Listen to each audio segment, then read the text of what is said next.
Welcome back to Crafting a Meaningful Life. I'm Mary Crafts, and I know. I say this every single week. Do I have a guest for you? But today, I really do. And the reason that I chose Bill to be my guest is because we're now launching into the new year, and I want you to take hold of this new year. I don't believe in New Year's resolutions after all this time podcasting, you know that. But I do believe in New Year's intentions and what you're going to set for your intention for this year. And I don't know anyone better to help me with this today and to help you set your intentions than my dear friend, Bill Schuffenhauer. Welcome to the podcast, Bill. My gosh, finally we are here. So exciting. And you know what? I absolutely love what you say, Mary. Not a huge fan of New Year's resolutions. If we get into it, I have comments on that too, because in my world, we talk about the near wind, which is a lot of things that people do for the New Year's. So I love the intention more, significantly more, and love to help people, as you say, craft a meaningful life. I say build a life by design. There you go. It's the same. I just happen to use that because my last name is Crafts, and so it kind of works. Absolutely. All right, so let's start. I want to right off the bat establish your expertise and who you are and how you got to this point. I know you're a former Olympian and medalist at the Olympics. I know that you actually did bobsled here in Salt Lake City when we had the Olympics 2002, right? All right. Correct. So that puts you in a very elite group, but let's put you in even a more elite. You didn't grow up in a home that was all about sports and achievement and making sure that you were a gold medal winner. You didn't grow up that way. So let's set the stage for where Bill came from. Yeah, absolutely. Fortunately, the way I look at my entire life story was just a blessing for me. A lot of learning lessons, but in most cases, people would look at that life on how it started and say, "Oh my gosh, I'm so sorry that you had to go through that," or all the victim mentality words that come Yeah. along with it. And I chose at a young age to not be in that victim mentality. Now, yes, to highlight what you're referencing, I grew up with one of the most well-known street drug moms in all of Utah history. And all the police knew her, all the drug dealers knew her, all the courts knew her. She was very, very well known. But what did that also mean for me, right? That meant a life of street life, drugs, alcohol, gangs, abuse, you name it. I was exposed to everything under the sun, and Yeah. that's what I was born into, and including that, because my mom did leave that lifestyle, right? She was in and out of jail, in and out of prison, in and out of halfway houses, constantly on probation or parole. So I myself would bounce back and forth from being with my mom. She would get in trouble. I'd go off to a foster home, or I would go off to, every once in a while, my grandmother. And that eventually led to 17 different foster homes as a youth. Wow. So because that's what I was exposed to on a 24/7, it was always, forecasted by family members and friends that knew that. They're like, this little kid is going to grow up in the same space and be another statistic, just like what his mom is. He's probably not going to make it to the age of 16. He'll be either jailed, dead, or in prison, one of the three. And, it bothered me as a young kid, even though I didn't really know what life was about, but I knew that there had to be something better, and not having to wonder where my next meal's going to come out. Where am I going to sleep? Where, am I going to have clothes to go to school and hang out with the other kids? And I fortunately just, was able to start doing some digging when I moved from Salt Lake to Roy, Utah. Ooh, And there's a big move. it was a big move at the time. I mean, I was honestly the only kid of color up in Roy at the time. Yeah, it's a And big cultural move. Not everyone who's listening may understand the difference between downtown Salt Lake City and Roy, Utah. boy, Utah, I'll tell you what. That's right. You got your rednecks living high and mighty up there. Yeah. So when I moved to Roy, and it was because my mom had gotten in trouble again, and I was going to go to my 18th foster home, but the state then gave my grandma the opportunity. Hey, we know you take care of your daughter's daughter. Would you like to take in your daughter's son? Here's the situation. And thankfully for my grandma was willing to take me in, and I moved, an hour north to Roy, Utah, and I clearly remember the first day of walking into school. I had raggedy pants on, an old, dirty, ripped up, rock shirt, and a big giant afro, and I stuck out like a sore thumb in this school. Yeah. And I felt it right away. And I was like, oh my gosh, how am I going to fit in? Fortunately though, the kids were really nice. Something we don't see a lot of these days with school Mm. bullying and such. It was my first opportunity to just, we talked earlier before we even started live, right? Is to be curious about this different environment, right? And trying to figure out as a seventh grade kid, how do you fit in this new environment? It's already difficult as it is to go to a different school and try and find new Yep. friends and all that stuff. But there were no kids at that school that I was like, wow, that's like my friends here in Salt Lake City, which totally Right. opposite. My friends in Salt Lake City were all, their parents were troublemakers. They were involved with gangs. They were involved with drugs and alcohol and in trouble with the law. And so I literally followed this one kid around who's in my documentary called Against All Odds, Jake Schultz. And he was an athlete. Everybody liked him. And the more I followed him around without him knowing, the more I was like, I really like how kids interact with him. I really like how they look up to him and this energy that he has. And then one day I followed him after school, and the kids were out there and they're handing things off and they're jumping over stuff. And I was like, I don't know what they're doing, but I'm really good at running from cops and jumping fences. And I think this can apply to whatever these kids are doing. And lo and behold, they were out there practicing track and field. And long story short, I was just like, well, maybe this is my opportunity to attach myself to this sport. And then that's going to help me eventually change my stars so I don't become another statistic like my other family members, like my mom and my dad and my stepdad.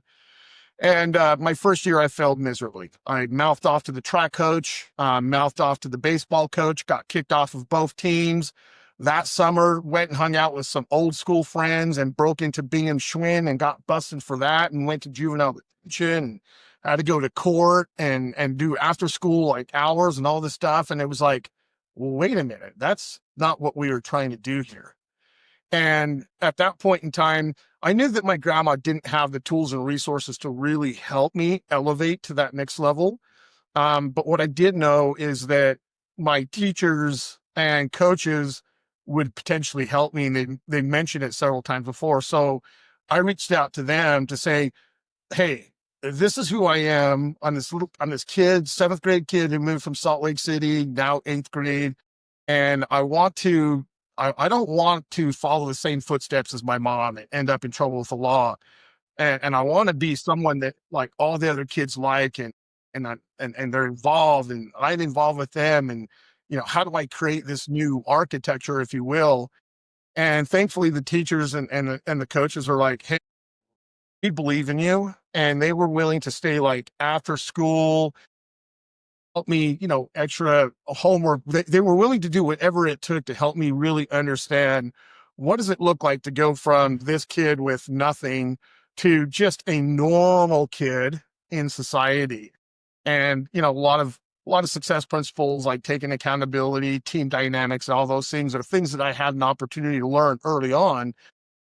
I didn't know exactly what they meant back then. I just knew it was going to get me. It was a stepping stone for me to get away from that lifestyle and try and pursue how do I become this Jake Schultz kid that everyone liked. And Okay. So I yeah, have a question. I want to stop right here okay. because in a different life, I was a juvenile parole officer. Yeah, that's a long time ago. Yes. But there, if with the kids that I worked with, and juvenile parole means that you've been in lockup as not just probation, lockup, and then helping them come from lockup back into society. And in the time I worked in that field, I have to say, and this has always been a sad piece for me, I didn't have one success. Right. But what you're describing, Bill, is something different. And that's the piece I want to talk about. So many of these kids are willing to put in their time or willing to go through a program, but never believe here or here that they really have the ability to change and that this is going to be their life. I sense that there was some light inside of you that you somehow knew that this was possible for you. What did that look like? How is that possible where you came from, and like how did you recognize it? I think the biggest benefit was partially that move into a different environment. Now, I hear a lot of people that are adults in these situations that say, oh, I just need to move somewhere else. And the reality is, right, they'll take whatever chaos that they are creating in that space with them. But for me as a kid, we talk about in TMIC, the creative mind is the child that survived. And I was so curious that I've already lived this lifestyle. I've seen the worst of the worst that my mom provided me. And then I saw my mom my grandmother try and fill in the best that she could as a single mom, taking care of her daughter's kids. And I just realized when I moved, I was like, oh my gosh, there is something else. There is a possibility the grass might be greener on the other side in this situation. And that's where I just got curious, because I realized even as a youth, as a seventh grade kid, I started having these thoughts of what does it look like for me in the future? And one day I knew that one day I was going to have to grow up. One day I was going to become an adult. One day I was going to have a family of my own. And did I really want that to continue the trend of the lifestyle my mom provided me to now become an adult doing the exact same thing? Or did I want to try and figure out how do I stop the chaos right now? And a lot of people are like, well, how did you even come up with that? Now, to be honest, like for me, it had to be divine intervention at some point in time is what I would say. Like That's the point that I'm getting at. I'm extremely spiritual now. I don't force it on anybody else, but at the end of the day, as we were talking even before, ancient alien theorists, how did they do some of that stuff? There had to be some sort of divine intervention for me to think of like, hey, instead of going out and causing more trouble or playing with your friends or doing this, let's start thinking about what does your future look like, right? And I extremely fortunate that I did have those thoughts and I did have people around me that I could rely on to, because when a kid or an adult is in that situation, they only can see the darkness that they're currently in, and it's such a vicious cycle. And thankfully that move from, the ghettos of Salt Lake City to Roy, Utah helped me kind of go like, wait, where are we going? And I find that I was like, whoa, this is different. This is a different world. Happy kids, no cops, no drugs, none of that stuff. And I was like, well, how did they get here? Right. Yeah. And it was just, I started attaching myself to like, why not me? Why could I not have the same lifestyle as that kid over there and that kid over there? And don't get me wrong, there's a lot of mistakes along the way because I was a brand new, theories and processes and ideas for this young kid that I was. But I was like, well, I've always had this like mindset that if that person can do it, then I can do it. And Right. and so I just put that to a challenge. And that's the key, that not everyone believes that. If they can do it, I can do it. Right. Most people believe, well, they can do it, but I can't do it. Which And is I try and teach that to women now who are entering their 40s, 50s, even 60s, that if I can do this, you can do this. And so it doesn't really matter what point in life that you grab onto that, but it is a key issue, a key point, this belief in yourself. And you did that at such a young age. So how did you get into bobsledding from track and field? it goes back to even that conversation we just talked about. I truly feel that we live in an omnipotent world. Anything is possible, right? Anything that we want to create in our life is possible. Obviously, we've got to have the right people around us, the right education, the right experiences, the right mindset. But, you know, when I eventually got to that point of being a world-class athlete, and that majority of that was through track and field. And, in 2000, I was one of the top ranked decathletes in track and field in the entire world, and was favored to make the Olympics in Sydney and win the Olympic medal. And 2 weeks before the Olympic trials, I went down to BYU just to do a warm up meet, and had a pretty significant injury that literally just shut the door on my Olympic dreams. And I went home. I felt sorry for myself, victim mentality. And, the universe, God, whatever people want to identify with, it's pretty amazing how it could work if we truly pay attention to the small things in life. Somebody came up to me, 3 months later after this disaster and said, "Hey, you should try out for the Olympics in Salt Lake City." And I was like, "What? Like, What? what are you talking about?" Because I had only been so focused on the Summer Olympics and pro football stuff that I was like, I had no idea that we had the Olympics coming to Salt Lake City. I had no idea that there was anything like Winter Olympics. And the only thing I knew about winter is skiing and hockey, figure skating. And so, the question is like, what are you really talking about? And there's like, well, there's this sport called bobsled, and track and field and football guys like you that are fast and powerful are really good at bobsled. And I was like, well, okay, I guess I'm interested, but the reality is the Olympics is literally a year and 3 months away. And for an athlete to transition into a whole nother sport, never being in that Yeah. sport, Yeah. very, very, very slim. So, of course, I was introduced to bobsled via the movie Cool Runnings.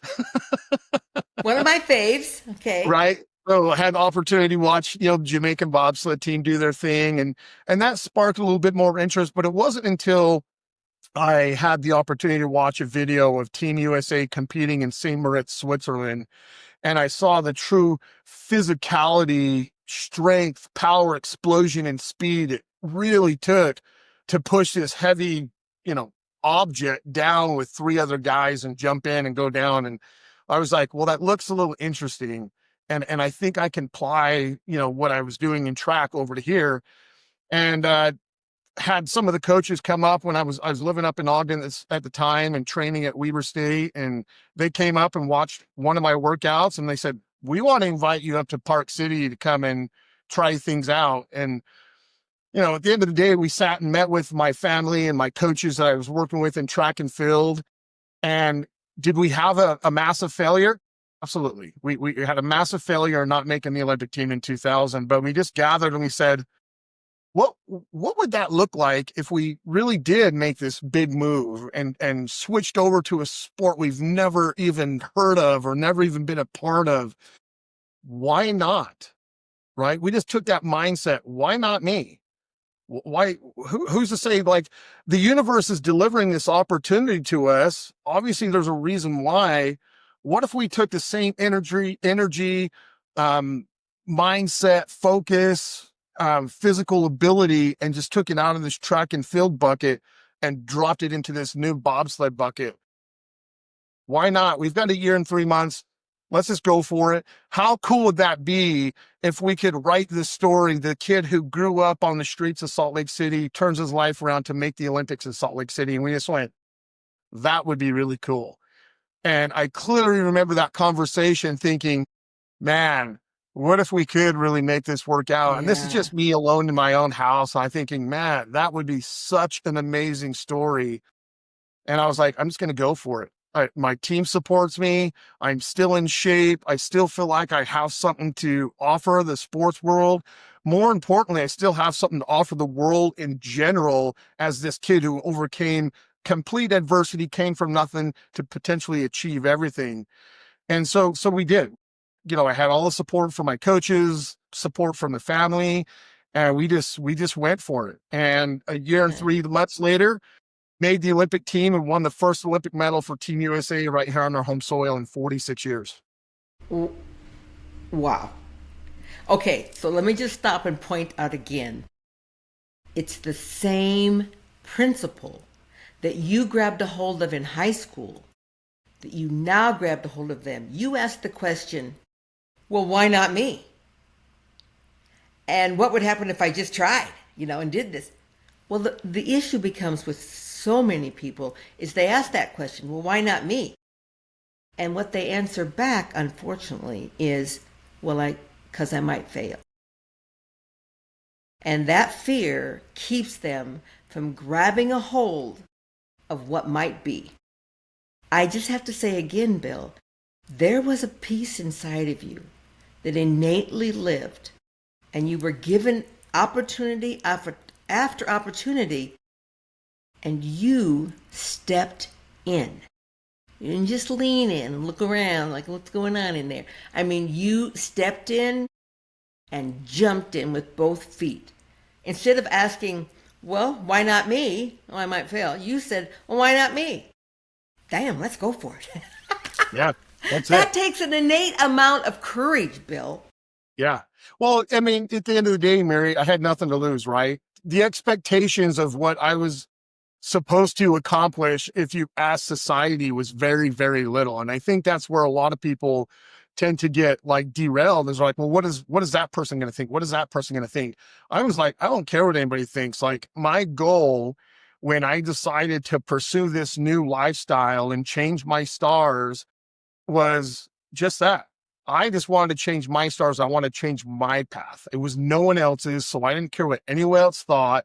And I was like, how cool would that be if I could create this story that I overcame some of the worst adversity to make it to the Olympics in my own hometown? Like, that would be so cool. And at the end of the day, I could look back and hopefully be an inspiration to so many other people, which, as you know, you and I both have. And it's, I mean, to the degree where I've had clients that I've sat down with and I've asked them, like, what's keeping you back from accomplishing XYZ? I had a client last year tell me, I've been wanting to do this project for 55 years and fear's what's held me back. And I'm like, Yeah. fear is like the number one tool for you to move forward and create success. Like, hands down. I mean, just last week I was at the Olympic bobsled park and there was a gal from India learning how to drive bobsleds for the first time, and she crashed in a curve. It's a Ooh. difficult curve, but she came back up and she was deflated as all could be. And I said, listen, I didn't go to one bobsled tryout and make 3 Olympics and win an Olympic silver medal and 2 world championships and 5 national championships. I said, failure is what got me to this point. And the difference is you have to look at failure as a learning tool and not something that's holding you back. So as opposed to saying, oh man, I crashed, I suck. It's like, oh gosh, I crashed. It does suck, but what can I now learn from this experience so I can then get better and move forward? It's that greatest of all quotes is I never fail. I either succeed or I learn. Yeah. Yep. Well, you've So got that in spades, Bill. All right, so now you've accomplished all of this major Olympic stuff. You've reached all these goals. But as with many athletes, when that career ends, there is that deep question of what's next? And is my life kind of over? My husband, who was a sports guy from the word go, and played for the Phillies when he was young. He was, all that kind of thing. And still, when I married John, and when he was 71, he's still playing tennis 3 days a week, and he's playing softball, and he's, golfing. He's doing all these things. But now, at nearly 75, he's like, who am I if I'm not this? And so I know every athlete who has excelled in sports reaches that point of, well, then, if I'm not this, then who am I? And it inspires them to something else, or they go off the cliff. yeah, 100%. So what happened to you? Yeah. And this is, probably, I would say, you know, one of the most probably inspirational parts of my whole story, because that is exactly what happened to me. I retired, from competing as an Olympic athlete. But mind you, prior to that, while I was on tour, you know, being being involved with sports, I was gone 10 months out of the year on average. And then on top of that, when I wasn't gone for sport, I was doing charity events, speaking events. And so, I was gone all the time, which didn't lead to a very healthy relationship lifestyle back home with family and stuff like that. So when I retired, before I retired, I kept telling myself, I just want to be a normal person. I don't want to travel anymore. I don't want to do this. I don't want to do that. The self-talk mostly revolved around just being a normal person. The problem with that is I didn't know what a normal person lifestyle looked like. I didn't know what that architecture of their lives looked like. So I retired, was just thankful to be done and spend more time with family. But because I didn't know, and I manifested that, I didn't know what that lifestyle really meant or what it looked like. And so I was trying to recreate the wheel of this new life. So I took all the success principles that I learned growing up, all the success principles and education through school, what have you, coaches, Olympics, and I literally threw it out the window. And I was like, now I'm ready for this new life. Well, that was probably both the worst decision I made as well as one of the best decisions I made, because I ended up doing what a lot of athletes call the loss of identity, right? I was used to traveling the world and winning medals. And then when I didn't have that, I was like, well, what do I do now? What do I do? And because of that loss of identity, as well as not being able to ask for help, became probably the worst 8.5 years I've ever experienced in my life. I went from being an Olympic champion and this athlete that everyone knew, traveling the world, White House visits, the kid who overcame adversity to win an Olympic medal in his own hometown, only a block away from where he was sleeping out of garbage cans and all that stuff. And I hit my retirement, and then I was now what? And so I was trying to reinvent myself with no tools, because I threw all my success principle tools out and my learning lessons and education, and started living from more of that victim mentality. Well, this is why this opportunity is not happening. Well, it's that person's fault. Why is these opportunities not showing up? I've already done this. It should be handed to me. And that took me down to 8.5 years from 2010 to 2018. Severe victim mentality, no accountability, alcoholic, addict, in trouble with the law, isolation from family and friends. And I literally went completely right back to where I started from.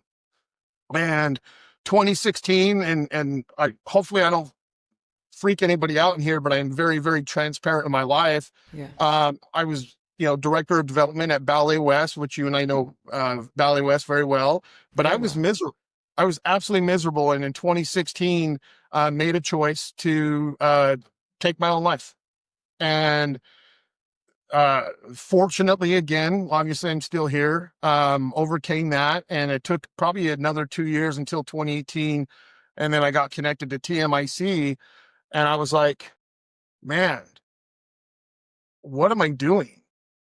I just went through 8.5 years of chaos that I created after learning all these success principles as a athlete, as a human being, as a coach, as a mentor. I threw all that out the window, and all I had to do is just continue to like I did with track to bobsled. I just had to take those success principles from sports into the real world and rediscover myself. And I clearly recall one of my mentors and partners at TMIC. He asked me, he's like, let me ask you, Billy, do you lead a life by default or by design? And he started naming off, if you lead it by default, these things are not going well. Your relationships suck, your job sucks, your business sucks, what have you. And I was marking every one of those. And I was like, 100x, 100x. I was so miserable in, getting in trouble with the law and everything you could think of. And he's like, well, but if you lead a life by default, it's not too late to take accountability for what you created. That's the key. You have to take 100% accountability for that. Another lesson that was really difficult for me to learn is, how do I take accountability for the things that I think is everyone else's fault? Yeah. But when I did, and it was me kind of looking from the outside in, I realized that who I was as a person was not conducive to healthy relationships across the board.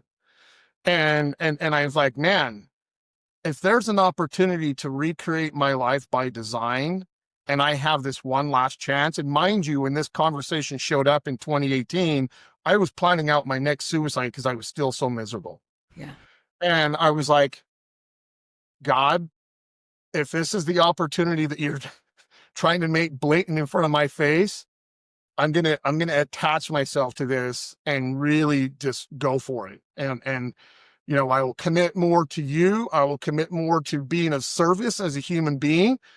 And where I discovered my number one pillar of focus is to be of service to others, and really just start taking baby steps on this new world that is now making more sense to me. And reflecting back on that 8.5 years, which I would wish on nobody. I don't even care if they were my worst enemies, even though I don't have any Yeah. of those anymore. It was so dark and so zero hope. So that's Mhm. where I was for 8.5 years. Absolutely no hope. Thankfully I came across Chad and had that conversation at the same time. I just did I got connected to the world famous Jack Canfield from All the Chicken of the Soup for Your Soul books, and Yeah, yeah. What a great guy. He's been on being, this podcast. oh, has he? Yeah. Jackson. Um, I was able to get a scholarship from his training course on train the trainer and success principles. And I just started, not being so hard on myself and saying, okay, yes, you've had a very interesting roller coaster of a career, but this is the Olympics of life now for you. So we've got to get that curious. We've got to start surrounding ourselves with the right people. We've got to get rid of every excuse that we continue to create on why we're not being successful, and start, in a way, start over, right? But attach yourselves to these positive things. And since 2018, I constantly, even though I'm a partner in TMIC, I still practice our principles day in and day out. We do a meditation Monday through Friday that I've still done since the day we've done it. I still practice Jack Canfield stuff. I still constantly go get, certifications and degrees from schools because it's that curiosity, right? It's just because I learned one thing doesn't mean that's the end. So I keep going and going just to kind of stay ahead of that curve. But that darkness was really, really dark, extremely dark. And yeah, I'm fortunate that I did go through it because I'm here today and have the opportunity to, just show other people out there that are experiencing that darkness, whether it's, extremely bad or they're just kind of getting a touch of it, to show them that by taking that accountability, we can, again, as we mentioned earlier, create a life by design. And, taking that accountability for the life that you currently have is very, very important, and not blaming other people or other situations on why your life is the way it is, because the only person that can change our life is us. Well, I don't know if you know it, but you just in that last 5 minutes landed on the crux, the very issue that I want people to take from this podcast as we look into the new year. That as we set an intentional life, the very first thing that we have to take a look at is that victimhood. And so many times when I have said to people, you are 100% accountable for what's happening in your life, they give me that look of like, no, no. I mean, what about my parents? And then what about this? And what about what happened at this? And blah, blah. And they start listing all these things. And I say, no, you are 100% accountable for what's happening in your life. And when people finally get that, rather than being afraid of it, because, Bill, the good news about being 100% accountable for everything in your life is if you don't like what's happening, guess what? You You can can change it. change it. Yeah. And so what the thing that people are most afraid of taking accountability, is actually the thing that sets them free to choose something different. And that's exactly what you did. You took accountability and you chose something different. Now, you have mentioned this acronym enough times in the show. I'm sure my listeners are like, Whoa, what is TMIC and what's that? So let's share that first. Yeah, TMIC is just a group of us that really deep dive into the ontology of humanity, right? Is that because as you know, Mary, we and you mentioned it already, as human beings, we tend to create a lot of excuses for our lack of success and for our failures and justify all those things. At the foundation of who we are, we're creators, period. Right? We consume information around us so that we can then turn around and create something beautiful and magnificent and lift humanity up all together. And so TMIC, stands for the most important conversation. So what is the most important conversation that we're not having as individuals to ourselves? What is the most important conversation we're not having with our family, our friends, our organizations? Right? And when we unpack that, what is the most important conversation? And in this case, kind of just touch upon what we're talking about. We're not having the conversation of accountability. So we continue to create these vicious cycles and these excuses, and we don't take accountability. And as soon as we have that conversation with ourselves, Billy, am I being 100% accountable for everything in my life? And you truly sit there and take that time out, and it might be a short time out. It might be over a week to really unpack. Am I truly taking accountability for my life? Right. Is life happening to me, or is life happening for me? For me. Right. And those are different Different mindset mindsets. Yep. conversations that we need to have for ourselves, or else we do find ourselves 50 years down the road wanting to do something that we wanted to do 50 years ago and be like, well, I didn't do it because of this. Right. So, Yep. I recently had that conversation with myself. I was in the middle of a situation that I was not enjoying, and I felt like was really putting a big roadblock in my life of really loving my life. And I was like, and finally I said, wait a minute. What's that phrase I always tell people? And I was able for, to actually stop and say, all right, Mary, you've been living that this is happening to you. right. But how is this happening for you? And it created an opportunity for me to actually examine and say, well, I'm learning this, and this gives me an opportunity to do this.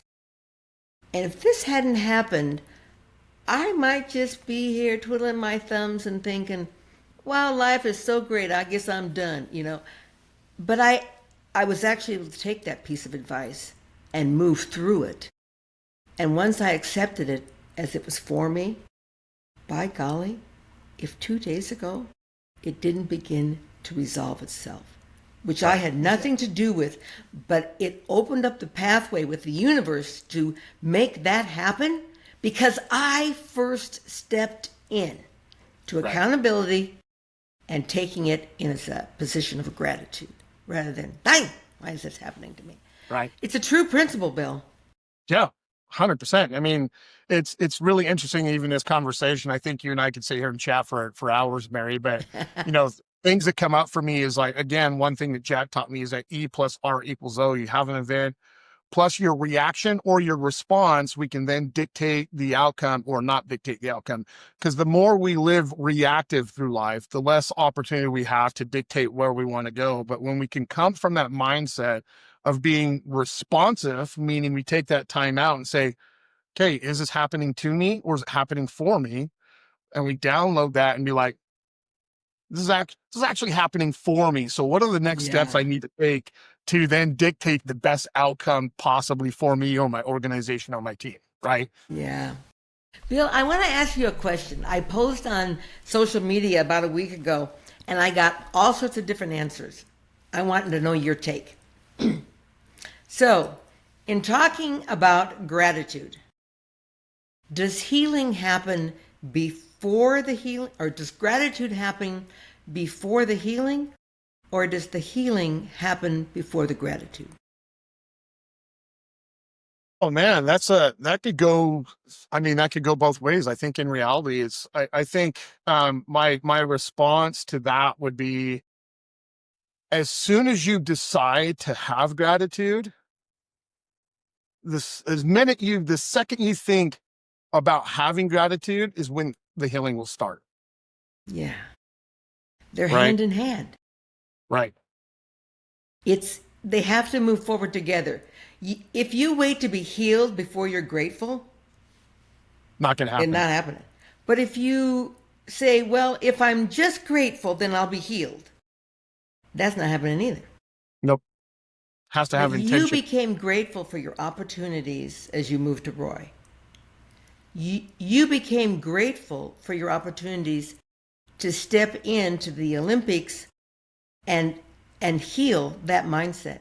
Now after the Olympics and you went through your high and then a tremendous low, together you began to be grateful for your situation, and that began to heal it so that you could be more grateful to heal it.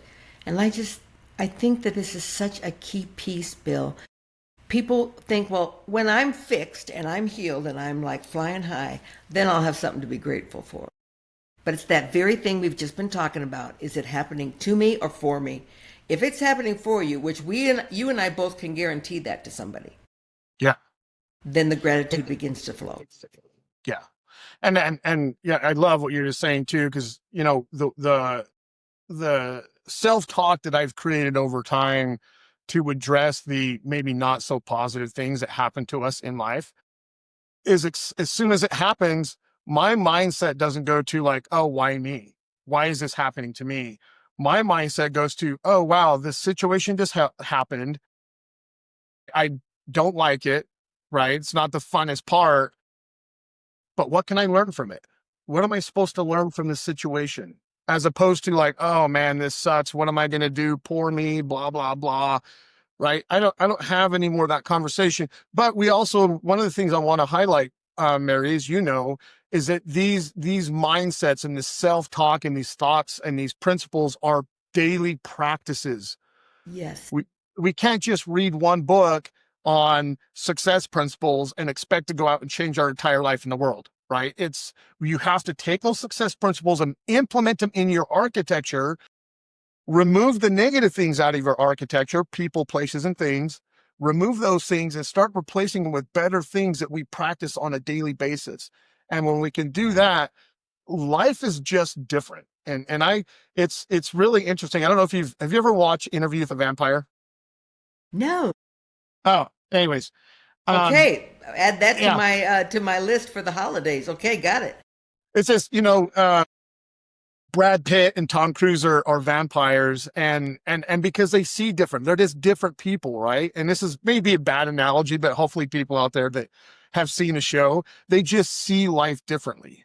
And the more I practice these success principles and taking accountability and creating life by design, I just see the world in a different way. There's no more victim mentality. There's no more like, oh, I don't know if I could do that. It's always like, yes, I can do that. That's going to be hard, but I'm willing to go through it because I think I have the tools and resources. And if I don't, I've actually got a great community over here I could rely on, right? And it's more that continuous positive self-talk, and that's what I really want people to understand out there is you got to get away from that negative self-talk.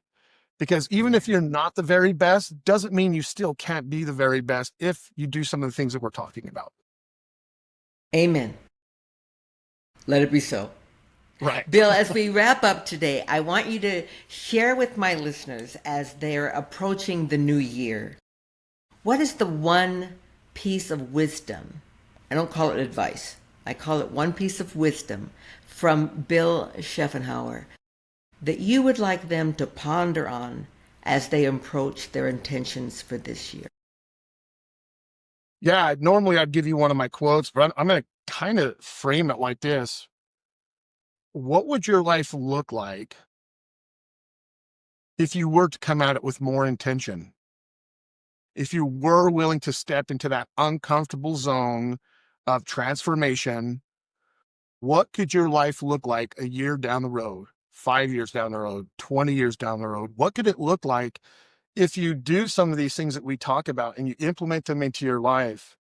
Is that impacting you just today or for generations to come? Get curious.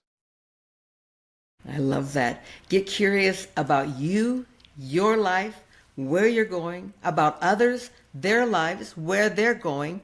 And then I always say, find friends that are about the same thing, that are going the same direction, that aren't just good with the status quo. And when you have a community of those people, you'll succeed. Bill, thank you for being on the show today. At the end of the podcast, we have Bill's links to his website, to how to find him, all things about Bill, because I know you're going to want to stay connected with this guy and probably hire him for your next speaker to be at your company, because he's freaking amazing, because he could talk on anything. I mean, you may or may not have noticed while he was talking, but he works out. And he's got a whole bunch of things he can inspire people on. Bill, thank you for being here today. I'm so grateful for you and your inspiration in my own personal life. And what I'm going to do differently as I approach this new year with intention to be my very best self. And I know I'm doing that when I also want it for everyone else. Yeah. And I want to say, Mary, thank you to you, because at some point in my life, as we mentioned earlier, you were an inspiration for me back then in the world of business. And I continue to hope that I can represent, our great state of Utah and Salt Lake City as somebody who just did it the right way and took accountability to create a life by design. So thank you for being a part of that.